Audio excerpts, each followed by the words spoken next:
ಬಸವ ತಿಳುವಳಿಕೆ ಸಂಶೋಧನಾ ಕೇಂದ್ರ ಸಂಘಟನೆ ಶಶಿಕಾಂತ್ ಪಟ್ಟಣ ಅವರ ಅಧ್ಯಕ್ಷತೆಯಿಂದ ಜಿಲ್ಲಾಧಿಕಾರಿಗಳಿಗೆ ಮನವಿ. ಬೇಡಿಕೆಗಳು ಲಿಂಗಾಯತ ಧರ್ಮ ಮಾನ್ಯತೆ ಮತ್ತು ಅಲ್ಪಸಂಖ್ಯಾತ ಸ್ಥಾನಮಾನಕ್ಕಾಗಿ ಕರ್ನಾಟಕ ಏಕಮೇವ ವಿಶ್ವವಿದ್ಯಾಲಯದಲ್ಲಿ ಬಸವ ಅಧ್ಯಯನ ಪೀಠ ಪೂರ್ಣ ಪ್ರಮಾಣದಲ್ಲಿ ಸ್ಥಾಪಿಸಿ ಹೆಚ್ಚಿನ ಆರ್ಥಿಕ ಅನುದಾನ ನೀಡಿ ಶರಣ ಸಾಹಿತ್ಯದ ಸಂಶೋಧನೆ ಪರಿಷ್ಕರಣೆ ಪ್ರಕಟಣೆಗೆ ತ್ವರಿತವಾಗಿ ಕಾರ್ಯರೂಪಿಸಲು ಆಗ್ರಹಿಸುತ್ತೇವೆ. ಕರ್ನಾಟಕದ ಏಕಮೇವ ಮಹಿಳಾ ವಿಶ್ವವಿದ್ಯಾಲಯದಲ್ಲಿ ವೀರಾಗಿಣಿ ಅಕ್ಕಮಹಾದೇವಿಯವರ ಅರೆಬೆತ್ತಲೆ ಪುತ್ಥಳಿಯನ್ನು ತೆರವುಗೊಳಿಸಿ ಎಂದು ಆಗ್ರಹ. ಮತ್ತು ವಿಜಯಪುರ ಜಿಲ್ಲೆ ಬಸವನಾಡು ಬಸವಣ್ಣನವರು ಜನಿಸಿದ ನಾಡು ಬಸವನ ಬಾಗೇವಾಡಿ ಜನ್ಮಸ್ಥಳ. ವಿಜಯಪುರ ಜಿಲ್ಲೆಯಲ್ಲೆಯ ಶರಣರಾದ ಹಡಪದ ಅಪ್ಪಣ್ಣ, ಅಕ್ಕ ನಾಗಮ್ಮ, ನೂಲಿಯ ಚಂದಯ್ಯ, ಹಾವಿನಾಳ ಕಲ್ಲಯ್ಯ, ಚೆನ್ನ ಬಸವಣ್ಣ, ಮಡಿವಾಳ ಮಾಚಿದೇವ, ಕುರುಬ ಗೊಲ್ಲಾಳ, ಹಡಪದ ಲಿಂಗಮ್ಮ, ಬಾಹೂರ ಬೊಮ್ಮಯ್ಯ ಮುಂತಾದ ಶರಣರ ನಾಡು ಇದು. ಅದಕ್ಕಾಗಿ ವಿಜಯಪುರ ಜಿಲ್ಲೆಗೆ ಜಗಜ್ಯೋತಿ ಬಸವೇಶ್ವರ ಜಿಲ್ಲೆ ಅಂತ ನಾಮಕರಣ ಮಾಡಬೇಕು ಎಂದು ಬಸವ ತಿಳುವಳಿಕೆ ಮತ್ತು ಸಂಶೋಧನಾ ಕೇಂದ್ರ ಪುಣೆ ಶಾಖೆ ವಿಜಯಪುರ ಈ ಸಂದರ್ಭದಲ್ಲಿ Ratnakka Biradar, Basamma Maramasetti, Saraswati Patil, C Nagathana, Jambunatha Kanchani, Siddappa Padanad, Shamling Jevalagi, Yadawad, R S Biradar, Sharadamma Hunishyal ಇನ್ನಿತರು ಉಪಸ್ಥಿತರಿದ್ದರು.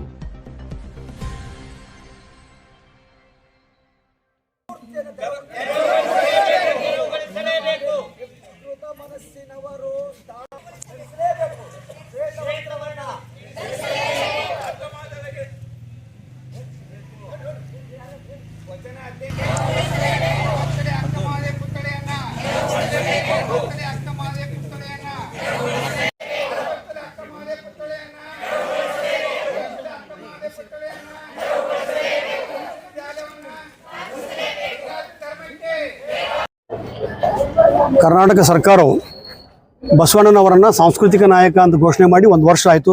ಸರ್ಕಾರವನ್ನು ಅಭಿನಂದಿಸುತ್ತೇವೆ. ಆದರೆ ಯಾವುದೇ ಕ್ರಿಯಾಶೀಲ ಈ ಕಾರ್ಯವನ್ನು ಈ ಸಂದರ್ಭದಲ್ಲಿ ಕರ್ನಾಟಕ ಸರ್ಕಾರ ಮಾಡಲಿಕ್ಕೆ ವಿಫಲವಾಗಿದೆ. ಬಸವಣ್ಣನ ಜಿಲ್ಲೆ ವಿಜಯಪುರ ಜಿಲ್ಲೆಯೊಳಗೆ ಏಕಮೇವ ವಿಶ್ವವಿದ್ಯಾಲಯ ಅದು ಅಕ್ಕಮಹಾದೇವಿ ಮಹಿಳಾ ವಿಶ್ವವಿದ್ಯಾಲಯ. ಅಕ್ಕಮಹಾದೇವಿ ಮಹಿಳಾ ವಿಶ್ವವಿದ್ಯಾಲಯದೊಳಗೆ ಬಸವ ಅಧ್ಯಯನ ಪೀಠ ಇಲ್ಲ. ಇದು ಭಾಳಷ್ಟು ನೋವಿನ ಸಂಗತಿ. ಸರ್ಕಾರ ಈ ಕೂಡಲೇ ಅಧ್ಯಯನ ಪೀಠ ಸ್ಥಾಪನೆ ಮಾಡಿ ಅಲ್ಲಿ ಅನುದಾನವನ್ನು ಕೊಡಬೇಕು. ಎರಡನೇದು, ಅಕ್ಕಮಹಾದೇವಿ ಅರಬೆತ್ತಲೆ ಮೂರ್ತಿಯನ್ನು ಅತ್ಯಂತ ಹೀನಾಯವಾಗಿ ಚಿತ್ರಿಸಿದ್ದಾರೆ. ಆ ಮೂರ್ತಿಯನ್ನು ತೆರವುಗೊಳಿಸಿ ಅಲ್ಲಿ ಆ ಶುಭ್ರ ವಸ್ತ್ರದ ಅಕ್ಕಮಹಾದೇವಿ ಮೂರ್ತಿಯನ್ನು ಸ್ಥಾಪನೆ ಮಾಡಬೇಕು. ವಚನ ಸಾಹಿತ್ಯಕ್ಕಾಗಿಯೇ ಪ್ರತ್ಯೇಕವಾದಂಥ ಒಂದು ವಿಶ್ವವಿದ್ಯಾಲಯವನ್ನು ಸ್ಥಾಪನೆ ಮಾಡಬೇಕು ಕರ್ನಾಟಕ ಸರ್ಕಾರ. ಅಷ್ಟಲ್ಲದೆ ಇಲ್ಲಿ ನಗರದ ಬೇರೆ ಬೇರೆ ಬಡಾವಣೆಗಳಿಗೆ ಬಿಜಾಪುರ ಜಿಲ್ಲೆಯೊಳಗೆ ಹುಟ್ಟಿದಂಥ 80-90 ಶರಣರು ಹುಟ್ಟಿದ್ದಾರೆ. ಇಲ್ಲಿ ಅವ್ರ ಹೆಸರನ್ನು ಇಡಬೇಕು. ನೂಲಿಯ ಚಂದಯ್ಯ, ಹಾವಿನಾಳ ಕಲ್ಲಯ್ಯ ಎಲ್ಲ ಶರಣರ ಹೆಸರನ್ನು ಇಲ್ಲಿ ಬಡಾವಣೆಗೆ ಇಡಬೇಕು. ಆಮೇಲೆ ಮುಖ್ಯವಾಗಿ ಅಂತಂದ್ರೆ ಆಡಳಿತಾತ್ಮಕವಾಗಿ ವಿಜಯಪುರ ಜಿಲ್ಲೆಯನ್ನು ಬಸವೇಶ್ವರ ಜಿಲ್ಲೆಯನ್ನಾಗಿ ಮಾಡಬೇಕು. ಯಾಕಂದ್ರೆ ದೊಡ್ಡ ಮಹಾತ್ಮ, ಜಗತ್ತಿಗೆ ಕೊಟ್ಟಂಥ ದೊಡ್ಡ ಮಹಾತ್ಮ, ಇವರನ್ನು ಕೇಂದ್ರ ಸರ್ಕಾರಕ್ಕೆ ಮತ್ತು ರಾಷ್ಟ್ರ ಮಟ್ಟಕ್ಕೆ ಪರಿಚಯ ಮಾಡ್ತಕ್ಕಂಥ ಕೆಲಸ ಕರ್ನಾಟಕ ಸರ್ಕಾರ ವಹಿಸಿಕೊಳ್ಬೇಕು. ಇಲ್ಲಿ ಅವರು ಬಸವೇಶ್ವರ ಜಿಲ್ಲೆಯನ್ನಾಗಿ ಮಾಡಬೇಕು. ಮತ್ತು ನಾಗಮೋಹನ್ ದಾಸ್ ವರದಿಯಂತೆ ಕೇಂದ್ರ ಸರ್ಕಾರಕ್ಕೆ ಮನವಿಯನ್ನು ಸಲ್ಲಿಸಿ ಲಿಂಗಾಯತರಿಗೆ ಅಲ್ಪಸಂಖ್ಯಾತ ಸ್ಥಾನಮಾನ ಮತ್ತು ಧಾರ್ಮಿಕ ಸ್ವಾಯತ್ತತೆ ಕೊಡಬೇಕು ಅಂತಕ್ಕಂಥ ಸಂದರ್ಭವನ್ನು ಬೇರೆ ಬೇರೆ ಸಂಘಟನೆಗಳ ಮೂಲಕ ನಾವು ಕರ್ನಾಟಕ ಸರ್ಕಾರಕ್ಕೆ ಇವತ್ತು ಜಿಲ್ಲಾಡಳಿತದ ಮೂಲಕ ಡಾಕ್ಟರ್ ಆನಂದ್ ಅವರ ಪರವಾಗಿ ನಾವು ಮುಖ್ಯಮಂತ್ರಿಗೆ ನಮ್ಮ ಮನವಿಯನ್ನು ಸಲ್ಲಿಸಿದ್ದೇವೆ ಸರ್. ನಾವು 3 ತಿಂಗಳ ಅವಧಿಯನ್ನು ಕೊಟ್ಟಿದ್ದೇವೆ. ಇದಕ್ಕೆ ಸಕಾರಾತ್ಮಕವಾಗಿ ಜಿಲ್ಲಾಧಿಕಾರಿಗಳು ಸ್ಪಂದಿಸಿದ್ದಾರೆ.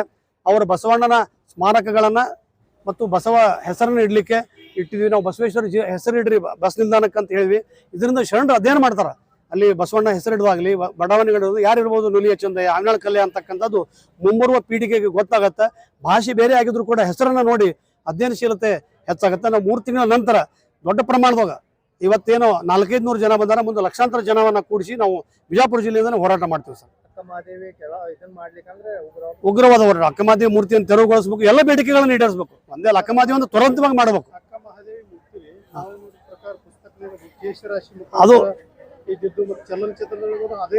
ಅದು ಕಿಡಿಗೇಡು ಯಾರು ಕೂಡ ನೋಡಿಲ್ಲ. ಅಕ್ಕಮಹಾದೇವಿ ತನ್ನ ಮತ್ಸ್ಯದೊಳಗ ಹಸಿವಾದೊಡೆ ಭಿಕ್ಷಾಣ್ಣಗಳು ಉಂಟು, ತೃಷಿಯಾದೊಡೆ ಕೆರೆ ಬಾವಿಗಳು, ಅಂಗ ಶೀತಕ್ಕೆ ಬಿಸುಟಿದ ಬಟ್ಟೆಗಳು ಉಂಟು ಅಂತಾಳ.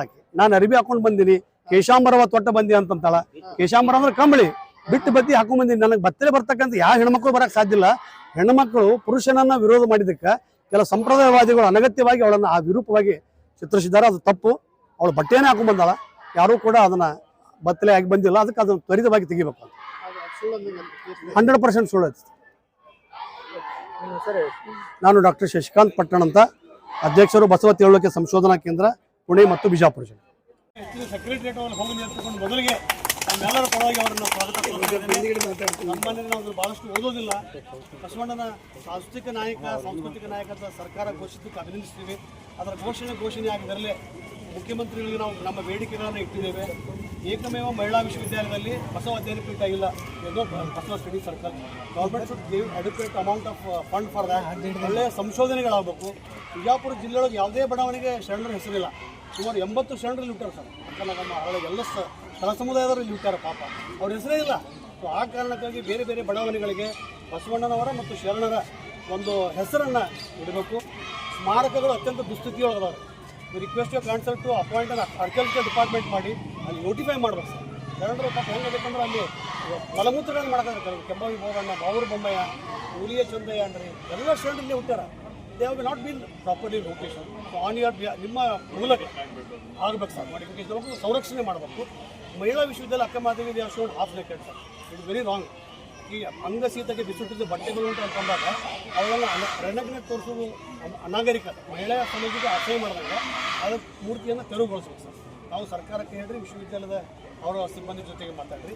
ಮತ್ತು ಇನ್ನೊಂದು ಅಂತಂದ್ರೆ ಹಳಕಟ್ಟಿಯವರು ಬಿಜಾಪುರದ ಒಂದು ಅಸ್ಮಿತೆ, ವಚನ ಸಾಹಿತ್ಯವನ್ನು ಜಗತ್ತಿಗೆ ಕೊಟ್ಟಂಥವ್ರು. ಅವ್ರ ಹೆಸರೊಳಗೆ ಒಂದು ಪ್ರಶಸ್ತಿ ಇಲ್ಲ. ಸ್ವಂತ ಪ್ರಶಸ್ತಿ ಇಟ್ಟಾರೆ, ಬೇರೆ ಬೇರೆ ಪ್ರಶಸ್ತಿ ಇಟ್ಟಾರೆ. ಹಳಕಟ್ಟಿಯವರ ಹೆಸರೊಳಗೆ ದೊಡ್ಡ ಮಟ್ಟದ ಪ್ರಶಸ್ತಿಯನ್ನು ಇಡಬೇಕು. ಮತ್ತು ಇನ್ನೂ ಒಂದು ಭಾಳ ಮುಖ್ಯ ಅಂದರೆ ಕರ್ನಾಟಕ ಸರ್ಕಾರವೇ ನೇಮಿಸಿದಂಥ ನ್ಯಾಯಮೂರ್ತಿ ನಾಗಮೋಹನ್ ದಾಸರ ವರದಿಯನ್ನು ಕೆಲವು ಕಾರಣದಿಂದ ಕೇಂದ್ರ ಸರ್ಕಾರ ಮಾಡಿಲ್ಲ ಅಂತ ಮರು ಸಲ್ಲಿಕೆಯನ್ನು ಕರ್ನಾಟಕ ಸರ್ಕಾರದಿಂದ ಮಾಡಿ ಲಿಂಗಾಯತರಿಗೆ, ಬಸವಾಯತರಿಗೆ ಕರ್ನಾಟಕದಲ್ಲಿ ಅಲ್ಪಸಂಖ್ಯಾತ ಸ್ಥಾನಮಾನವನ್ನು ಕೊಡಬೇಕು. ತನ್ಮೂಲಕ ಲಿಂಗಾಯತಕ್ಕೆ ಸ್ವತಂತ್ರ ಧರ್ಮವನ್ನು ಕೊಡ್ತಕ್ಕಂಥ ಕಾರ್ಯವನ್ನು ಕರ್ನಾಟಕ ಸರ್ಕಾರ ಮಾಡಬೇಕು. ಕಾರಣ ನಾವು ಭಾಳ ಹೆಂಗಿದ್ರಿ ಸರ್, ಡೈನಾಮಿಕಲಿ ಎರಡು ಲಾಟ್ ಬರ್ತೀವಿ. We expect lot. ಮತ್ತೆ ಬರ್ತೀವಿ ಸರ್. ನಾವು ನಮ್ಮನ್ನು ಹಕ್ಕಿನಿಂದ ಕೇಳ್ತೀವಿ, ಪ್ರೀತಿಯಿಂದ ಕೇಳ್ತೀವಿ. ನಮ್ಮೆಲ್ಲ ಸಹೋದರಿಯರು, ತಾಯಿಯಂದಿರು, ನಮ್ಮೆಲ್ಲ ಬಸವ ಬಳಗದ ಮೂಲಕ ನಮ್ಗೆ ಇನ್ನೂ ಹೆಚ್ಚಿನ ಆಗಲಿ. ಅದ್ರ ಬಿಜಾಪುರನ ಶರಣರ ನಾಡನ್ನು ತಾವು ಮಾಡಿ ಇಲ್ಲಿಂದ ಹೋಗಿ ಬಸವ ನಾಡನ್ನು ಮಾಡಿ ಸರ್. ಇನ್ನೊಂದೇನಿದೆ, ಈಗೇನಾಗಿದೆ ಅಂದರೆ ದಕ್ಷಿಣ ಕನ್ನಡ ಅಂತ ಜಿಲ್ಲೆ ಇದೆ, ಉತ್ತರ ಕನ್ನಡ ಜಿಲ್ಲೆ ಅಂತ ಆಡಳಿತಾತ್ಮಕ. ಅದರ ದಕ್ಷಿಣ ಕನ್ನಡ ಊರಿಲ್ಲ, ಅದು ಇಲ್ಲ. ಹಂಗೆ ಇಲ್ಲಿ ಆಡಳಿತಾತ್ಮಕ ಕೇಂದ್ರವನ್ನು ಬಸವೇಶ್ವರ ಜಿಲ್ಲೆಯನ್ನಾಗಿ ಮಾಡಬೇಕು. ಈಗ ಜೆರೂಸಲಮ್ ಅವಾಗೆಲ್ಲ ಕಡೆ ಬಸವಣ್ಣನ ಆ ಮಟ್ಟಕ್ಕೆ ಹೋದಾಗ ಇವತ್ತು ಮ್ಯಾಗ್ನಾ ಕಾರ್ಟಾದಾಗಲಿ ಅಮೇರಿಕಾದಾಗ 25 ಮೂರ್ತಿ ನಿಂತೈತಿ. ಆ ಪಾರ್ಲಿಮೆಂಟ್ ಒಂದು ಬಸವಣ್ಣನ. ಅದ್ರ ಬಿಜಾಪುರ ಜಿಲ್ಲೆದಾಗ ಬಸವಣ್ಣ ಮೂರ್ತಿ ಒಂದು ಸರ್ಕಲ್ ಬಿಟ್ಟರೆ ಏನೂ ಇಲ್ಲ. ಅದಕ್ಕೆ ಡಾಕ್ಟರ್ ಆನಂದ್ ಅವರು ಬಸವಾನಂದರಾಗಿ ಬಸವಪುರ ವಾತಾವರಣ ದಯವಿಟ್ಟು ನಾವು ಮಾಡಬೇಕು ಅಂತ ತಿಳ್ಕೊಂಡು ಇದು ಅಖಿಲ ಭಾರತ ವೀರಶೈವ ಲಿಂಗಾಯತ ಮಹಾಸಭೆ ಡಾಕ್ಟರ್ ಕಂಚೇನು ಶರಣ ಸಾಹಿತ್ಯ ಹೀಗಾಗಿ ಎಲ್ಲ ಬಸವ ನಮ್ಮ ಸಿಂದಗಿ, ಮುದ್ದೇಬಿಹಾಳ, ಸುಮಾರು ಬಿಜಾಪುರ ಜಿಲ್ಲೆಯಿಂದ 200 ಶರಣರು ಬಂದಿದ್ದಾರೆ ಸರ್. ತಾಯಂದಿರು ಬಂದಿದ್ದಾರೆ. ದಯವಿಟ್ಟು ನಮ್ಮೆಲ್ಲರ ಬೇಡಿಕೆಗಳನ್ನು ಒಕ್ಕೂರಿನಿಂದ ತಾವು ಕರ್ನಾಟಕ ಸರ್ಕಾರಕ್ಕೆ ಸಲ್ಲಿಸಿ ಇದ್ರ ಬಗ್ಗೆ ಕಾರ್ಯಪ್ರವೃತ್ತರಾಗ್ರಿ. 2 ತಿಂಗಳ ಮೇಲೆ ತಮಗೆ ಮತ್ತೆ ತಾವು ಬಂದು ಭೇಟಿ ಹಾಕಿರಿ sir. Thank you very much sir. ಶರಣಾರ್ಥಿಗಳು, ಇವತ್ತಿನ ದಿನ ಬಹಳ ಮಹತ್ವಪೂರ್ಣವಾದಂಥ ದಿನ ಅಂತ ಹೇಳ್ಬೋದು. ಯಾಕೆಂದರೆ ಅನೇಕ ಥರನಾದಂಥ ಸಮಸ್ಯೆಗಳನ್ನು ನಾವು ಇವತ್ತಿನ ದಿನ ನೋಡ್ತಾ ಇದ್ದೀವಿ. ಆದರೆ ಬಿಜಾಪುರ ಜಿಲ್ಲೆಯಲ್ಲಿ ಹುಟ್ಟಿದಂತಹ ಬಸವಣ್ಣವರ ಒಂದು ಪುತ್ಥಳಿಯನ್ನು ನಾವು ಬಿಜಾಪುರ ಜಿಲ್ಲೆಗೆ ಬಸವೇಶ್ವರ ಅನ್ನುವಂಥ ಹೆಸರನ್ನು ಕೊಡಬೇಕನ್ನುವಂಥ ಒಂದು ಹೋರಾಟವನ್ನು ಸಹ ಮಾಡ್ತಾ ಇದ್ದೀವಿ. ಅದೇ ರೀತಿಯಾಗಿ ವಿಶ್ವವಿದ್ಯಾಲಯದಲ್ಲಿ ಅಕ್ಕಮಹಾದೇವಿ ವಿಶ್ವವಿದ್ಯಾಲಯ ಅಂತ ನಾಮಕರಣವನ್ನು ಮಾಡಿದ್ರೆ, ಆದ್ರೆ ಅಲ್ಲಿರ್ತಕ್ಕಂಥ ಎದುರುಗಡೆ ಇರ್ತಕ್ಕಂಥ ಒಂದು ಪುತ್ಥಳಿಯನ್ನು ನೋಡಿದಾಗ ನಗ್ನವಾಗಿರ್ತಕ್ಕಂಥ ಪುತ್ಥಳಿಯನ್ನು ಅಲ್ಲಿ ಹಾಕಿದಾರ. ಅದನ್ನು ತೆರವುಗೊಳಿಸಿ, ಯಾಕಂದ್ರೆ ಈ ವಚನಕಾರರು ತಮ್ಮದೇ ಆದಂತಹ ರೀತಿಯಲ್ಲಿ ವಚನಗಳನ್ನು ಮಾಡಿಫಿಕೇಶನ್ ಮಾಡಿ ಅಲ್ಲಿ ಅರೆಬತ್ತಲೆಯ ಒಂದು ಪುತ್ಥಳಿಯನ್ನು ಹಾಕ್ಯಾರ. ಅದಕ್ಕೆ ವಿರೋಧವಾಗಿ ಇವತ್ತಿನ ದಿನ ನಾವು ಹೋರಾಟವನ್ನು ಮಾಡ್ತಾ ಇದ್ದೀವಿ. ಅದಕ್ಕೆ ಶ್ವೇತವಾದಂತಹ ಒಂದು ಸೀರೆಯನ್ನು ಉಡಿಸಿ ಆ ಮೂರ್ತಿಯನ್ನು ಪುನಃ ಪ್ರತಿಷ್ಠಾಪನೆ ಮಾಡಬೇಕಾಗೈತಿ ಅನ್ನೋದು ನಮ್ಮೆಲ್ಲರ ಒಂದು ಅಭಿಪ್ರಾಯ. ಅದೇ ರೀತಿಯಾಗಿ ವಿಜಾಪುರ ಜಿಲ್ಲೆಯಲ್ಲಿ 70ರಿಂದ 80 ಶರಣರುಗಳದರ. ಆ ಶರಣರ ಹೆಸರುಗಳನ್ನು ಇವತ್ತಿನ ದಿನಮಾನಗಳಲ್ಲಿ ಸಮಾಜದ ಜನರು ನೆನಪಾರ್ತಾ ಇದ್ದಾರೆ.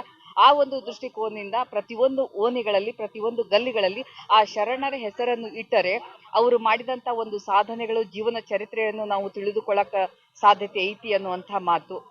ಅನೇಕ ವಿಶ್ವವಿದ್ಯಾಲಯಗಳಲ್ಲಿ ಅಧ್ಯಯನ ಕೇಂದ್ರಗಳನ್ನು ಅದಾವು. ಆದ್ರೆ ಅಕ್ಕಮಹಾದೇವಿ ವಿಶ್ವವಿದ್ಯಾಲಯಗಳಲ್ಲಿ ಅಕ್ಕಮಹಾದೇವಿ ಅಧ್ಯಯನ ಪೀಠ, ಬಸವೇಶ್ವರರ ಒಂದು ಅಧ್ಯಯನ ಕೇಂದ್ರವನ್ನು ಸ್ಥಾಪಿಸಿ ಜನರಿಗೆ ಅಧ್ಯಯನ ಮಾಡಲು, ವಚನಗಳ ಬಗ್ಗೆ ಅರಿವನ್ನು ಮೂಡಿಸುವ ಒಂದು ಮಹತ್ವಪೂರ್ಣವಾದಂತಹ ಹೋರಾಟ ನಾವು ಇವತ್ತಿನ ದಿನ ಮಾಡಾಕತ್ತೀವಿ. ಈಗಾಗಲೇ ನಾವು DC ಅವರಿಗೆ ಒಂದು ಮನವಿಯನ್ನು ಕೊಟ್ಟಿವಿ. ಅವರಿಗೆ 3 ತಿಂಗಳ ಕಾಲ ಅವಕಾಶವನ್ನು ತೆಗೆದುಕೊಂಡಿದ್ದಾರೆ. ಆ 3 ತಿಂಗಳಲ್ಲಿ ನಮ್ಮ ಬೇಡಿಕೆಗಳನ್ನು ಈಡೇರಿಸದೇ ಇದ್ದರೆ ಇನ್ನೂ ನಾವು ಉಗ್ರವಾದಂತಹ ಹೋರಾಟವನ್ನು ಮಾಡ್ತೀವಿ ಅಂತ ಈ ಮೂಲಕ ತಿಳಿಸಕ್ಕೆ ಇಷ್ಟಪಡ್ತೀನಿ. ಧನ್ಯವಾದಗಳು. ಶರಣಾರ್ಥಿ. ಡಾಕ್ಟರ್ ಎಸ್ ಟಿ ಬೋಳರೆಡ್ಡಿ, ಪ್ರಾಚಾರ್ಯರು, ದಿ ಪ್ರೆಸಿಡೆನ್ಸಿ ಶಿಕ್ಷಣ ಮಹಾವಿದ್ಯಾಲಯ, ವಿಜಯಪುರ. ಬಸವಲಿಂಗಾಯ ನಮಃ. ಇಂದು ವಿಜಯಪುರದಲ್ಲಿ ಬೃಹತ್ ಒಂದು ರ್ಯಾಲಿಯನ್ನು ಹಮ್ಮಿಕೊಂಡಿದ್ದೆವು. ಯಾಕಂದ್ರೆ ಇಲ್ಲಿಯೇ ವಿಜಯಪುರದಲ್ಲಿ ಮಹಿಳಾ ಯೂನಿವರ್ಸಿಟಿ ಇದ್ದು ಅದಕ್ಕೆ ಏಕೈಕ ಯೂನಿವರ್ಸಿಟಿ ಅದು ಅಕ್ಕ ಮಹಾದೇವಿ ಹೆಸರಿನಲ್ಲಿ ಇರುವಂತಹ ಒಂದು ಯೂನಿವರ್ಸಿಟಿಗೆ ಅಲ್ಲಿಯ ಒಂದು ಮೂರ್ತಿಯನ್ನ, ಅಕ್ಕ ಮಹಾದೇವಿ ಮೂರ್ತಿಯನ್ನ ಅರೆನಗ್ನವಾಗಿ ನಿಲ್ಲಿಸಿದ್ದು ನಮ್ಮ ಸ್ತ್ರೀ ಕುಲಕ್ಕೆ ಬಹಳ ಅಪಮಾನಕರವಾದಂತಹ ಒಂದು ಸಂಗತಿ. ಅದನ್ನ ಯಾಕಂದ್ರೆ 12ನೇ ಶತಮಾನದಲ್ಲಿ ಸ್ತ್ರೀ ಹಾಗೆ ಬರ್ಲಿಕ್ಕೆ ಸಾಧ್ಯನೇ ಇಲ್ಲ. ಅವಳು ಬಂದದ್ದು ಒಂದು ಭಾವ ದಿಗಂಬರವಾಗಿ ಬಂದ್ಲು. ಅದನ್ನ ಒಂದು ವೈದಿಕರು ಏನ್ ಮಾಡಿದ್ರು ಅಂದ್ರೆ, ಕವಿಗಳು ವೈದಿಕರು ತಮ್ಮ ಕಲ್ಪನೆಗೆ ಕಟ್ಟಿಕೊಂಡು ಭಾವ ದಿಗಂಬರ ಅಂತ ಹೇಳಿಲ್ಲ, ಅವಳ ವಸ್ತ್ರವನ್ನೇ ಮೈ ಮೇಲೆ ವಸ್ತ್ರ ಇಲ್ಲದೇನೆ ಅವಳು ದಿಗಂಬರೆಯಾಗಿ ಬಂದ್ಲು ಅಂತ ಹೇಳಿ ಬಿಂಬಿಸಿದ್ರು. ಅದು ಇವತ್ತಿನ ಒಂದು ಸ್ತ್ರೀ ಕುಲಕ್ಕೆ ಬಹಳ ಅಪಮಾನಕರವಾದಂಥದ್ದು. ಆ ಮೂರ್ತಿಯನ್ನ ತೆರವುಗೊಳಿಸಿ ಒಂದು ವಸ್ತ್ರ ವಿನ್ಯಾಸದ ಮೂರ್ತಿಯನ್ನ ಸ್ಥಾಪಿಸಬೇಕು ಅನ್ನುವಂಥದ್ದು ಒಂದು ಬೇಡಿಕೆ. ಆದರೆ ಇಲ್ಲಿಯೇ ಅಕ್ಕ ಮಹಾದೇವಿಯ ಒಂದು ವಿಶ್ವವಿದ್ಯಾಲಯಕ್ಕೆ ಬಸವ ಅಧ್ಯಯನ ಪೀಠವನ್ನ ಸ್ಥಾಪಿಸಲೇಬೇಕು. ಯಾಕಂದ್ರೆ ವಿಜಯಪುರ ಜಿಲ್ಲೆಯಲ್ಲಿ ಮತ್ತು ನಾನಾ ಕಡೆ ಬಸವ ಕೇಂದ್ರಗಳು ಅಥವಾ ಬಸವ ಅಧ್ಯಯನ ಕೇಂದ್ರಗಳು ಆಯ್ತು ಅಂದ್ರ ಅಲ್ಲಿ ಸಂಶೋಧಕರು ಹುಟ್ಟುಕೊಂಡು ಸಾಕಷ್ಟು ಒಂದು 12ನೇ ಶತಮಾನದ ಶರಣರ ಸಂಶೋಧನೆಗಳು ನಡೀತವ ಅನ್ನುವಂಥದ್ದು ಎರಡನೇ ವಿಷಯ. ಇನ್ನು ಮೂರನೇದಾಗಿ ಲಿಂಗಾಯತ ಧರ್ಮವನ್ನ ಸ್ವತಂತ್ರ ಧರ್ಮವಾಗಿ ಸ್ಥಾಪಿಸಲೇಬೇಕು. ಯಾಕಂದ್ರೆ ಅದು 12ನೇ ಶತಮಾನದಲ್ಲಿ ಬಸವಣ್ಣನವರು ಅಪ್ಪಿಕೊಂಡಂತಹ ಧರ್ಮ. ಅದನ್ನ ಆಗ್ಲೇಬೇಕು. ಅದು ಅಕಸ್ಮಾತ್ ಆಗ್ಲಿಲ್ಲ ಅಂದ್ರೆ ನಾವು 3 ತಿಂಗಳ ವೇಳೆಯನ್ನ ಜಿಲ್ಲಾಧಿಕಾರಿಗಳಿಗೆ ಮತ್ತು ಸರ್ಕಾರಕ್ಕೆ ಮನವಿಯನ್ನು ಕೊಟ್ಟಿದ್ದಾಗಿದೆ. ಅದನ್ನ ಆಗ್ಲಿಲ್ಲ ಅಂದ್ರೆ ಮುಂದಿನ ಒಂದು ನಮ್ಮ ಹೋರಾಟ ಹೇಗಿರ್ತದೆ ಅಂದ್ರೆ ಬಹಳ ವಿಕೃತವಾದಂತಹ ಹೋರಾಟಕ್ಕೆ ನಾವು ಇಳಿಬೇಕಾಗ್ತದ. ಅದಕ್ಕಾಗಿ ಅವಕಾಶ ಮಾಡಿಕೊಟ್ಟದಕ್ಕೆ ಧನ್ಯವಾದಗಳು. ನನ್ನ ಹೆಸರು ಮಹಾದೇವಿ ಕಿಣಗಿ ಮೇಡಮ್ ಅವರ ಅಂತೇಳಿ ಮುದ್ದೇಬೇಳದಿಂದ.